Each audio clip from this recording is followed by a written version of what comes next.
Caddis Maximus here with a quick review of the DeWalt DCF 899, the brushless half-inch impact wrench. Quite a few videos of these, a lot of them, of course, testing on semi-truck lug nuts, and they do okay. They do better if you use a half-inch drive socket without an adapter, just because the more mass of the socket, the less power an impact wrench has. And surprisingly enough, even though it doesn't make sense, this has hundreds of foot-pounds of torque, but if I put a nut on the end of a spring, it won't turn it at all. All the energy just gets absorbed through the spring and is returned back to the tool. Once the hammer lifts, it just rotates the anvil backwards. So that's one tip about impact tools, is have as little mass as possible, as small a socket, the shortest extensions possible to actually reach your fastener, and it'll deliver a whole heck of a lot more power. Other than that, it's really pretty nice and quiet. It has a power limiter, so you can put it in mode 1 and have it, run in fasteners, not worry about over torquing them. It has a pretty bright light. Although I think they should just put a boot with an integrated 3 light kind of thing like they have on the smaller impact driver. This is also a made in USA unit, Type 3. I don't know about the earlier versions. The one caveat to this big impact wrench is to actually deliver a real usable amount of torque. They say 700, there's the Real Tool Reviews channel, and he's tested this, and it says it's 450 foot-pounds dynamic and 1,000 static, or, absolute hammering on the fastener for several seconds. And so that's what I really call this realistically, is a torque is about 450 foot-pounds of real torque, and that explains why it does okay on most semi-truck lug nuts, but there's some videos where it has some trouble, and it certainly makes sense.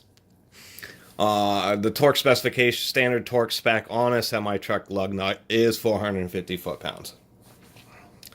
But with all that power, even with the big 100-watt 5-amp-hour battery, it sucks it down. That's a big brushless motor, and it really sucks it down. The other odd thing is the air flows in reverse. It actually blows out through the back of the motor and sucks in through the big holes in the handle and through the side there. So that's always a little bit weird.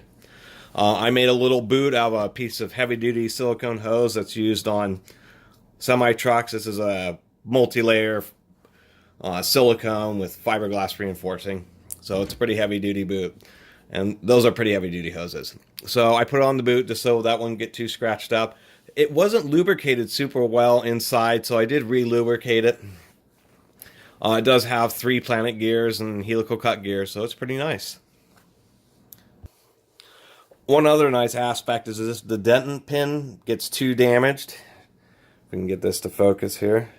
If that pin gets too damaged, it's held in by a roll pin, so you can drive out that roll pin and actually just replace the socket retainer pin by itself.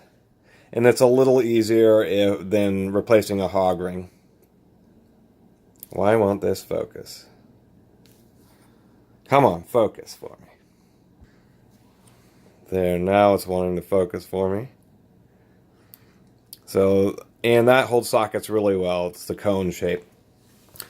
All impact wrenches will leak a little bit of grease. There's an O-ring in there, and it gets pretty hot, and there's a lot of violence shaking around. So, of course, some grease is going to come out of the impact wrench. All power tools with gearboxes are going to have grease, and they're not totally O-ring sealed like a car transmission is.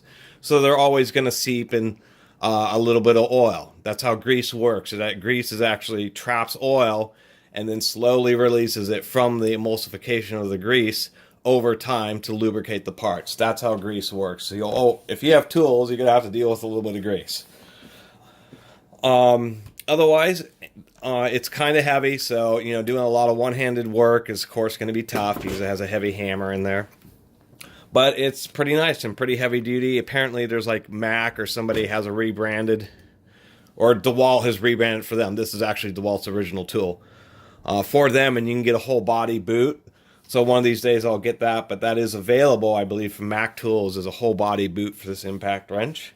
And now that they have the 3-amp-hour flex volt batteries, that's actually a 9-amp-hour 28-volt battery, then it will last a long time. So anyway, it's a great impact wrench.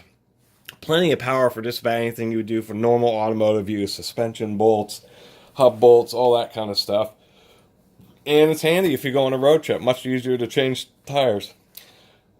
Anyway, that was just a quick review of the DCF 899 half-inch brushless impact wrench from DeWalt. Thanks for watching. Cats Maximus out. Feel free to subscribe.